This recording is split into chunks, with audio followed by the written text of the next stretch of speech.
আসসালামু আলাইকুম। আশা করি সবাই ভালো আছেন। এখন কিছু গরুর মাংস রান্না করব। মাটির চুলায় যে পাতিল বসিয়ে তেল দিয়ে দিচ্ছি। এখন কিছু পেঁয়াজ কুচি দিয়ে দিলাম।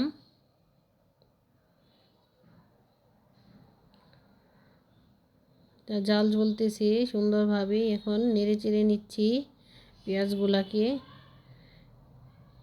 কিছু এলাচ ফাটিয়ে দিচ্ছি। আস্ত এলাচ না দিলে খেতে ভালো হবে না, এই জন্য আস্ত এলাচ, কিছু আস্ত জিরা এগুলা দিয়ে দিচ্ছি। আবার কিছু গুঁড়া করাও দিয়ে নিব পরে নামানোর আগে। কিছু তেজপাতা দিয়ে দিলাম।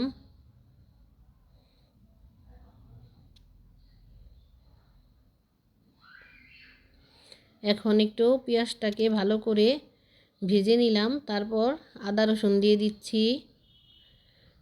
আদা রসুন একসাথেই ব্লেন্ডার করে রেখেছি, ওখান থেকেই দিয়ে দিচ্ছি। যে আরও একটু দিয়ে দিলাম। এগুলো তেলের মধ্যেই দিয়ে দিচ্ছি, কোনো পানি দেইনি। এখন একটু নেড়ে চেড়ে ভালো করে তারপরে পানি দিয়ে দিব। যে আর একটু গুঁড়া মশলা দিয়ে দিচ্ছি। এখানে হলুদ ফাঁকি, মরিচ ফাঁকি আর সোয়াজ ফাঁকি একসাথেই মিলানো আছে, ওগুলাই দিয়ে দিচ্ছি। এখন একটু পানি দিয়ে দিলাম।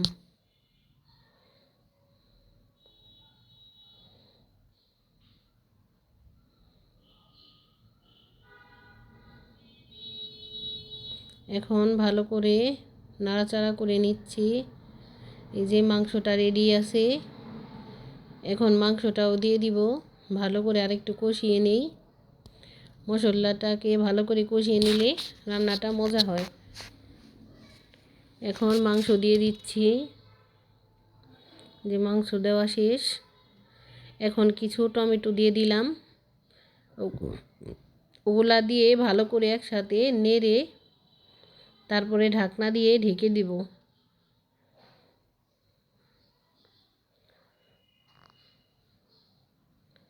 ঢাকনা দিয়ে ঢেকে দিয়েছি। এখন দেখি কেমন হয়েছে। যে এখনো কষানো হয়নি। কষানো হয়ে গেলে কিছু আলু দিয়ে দিব।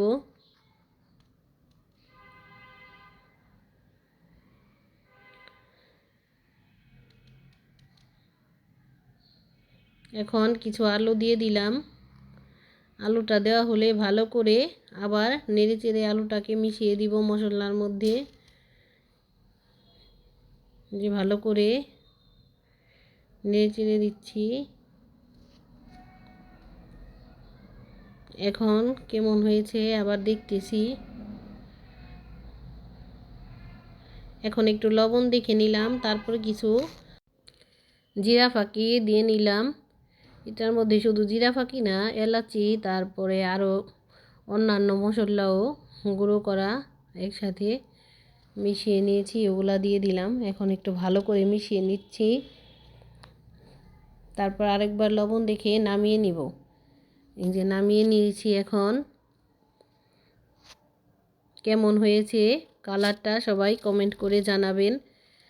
এই ছিল আজকের রান্না। মাটির চুলায় গরুর মাংস রান্না করে নিলাম। এই ছিল আজকের মতো। সবাই ভালো থাকবেন, সুস্থ থাকবেন। আল্লাহ হাফেজ।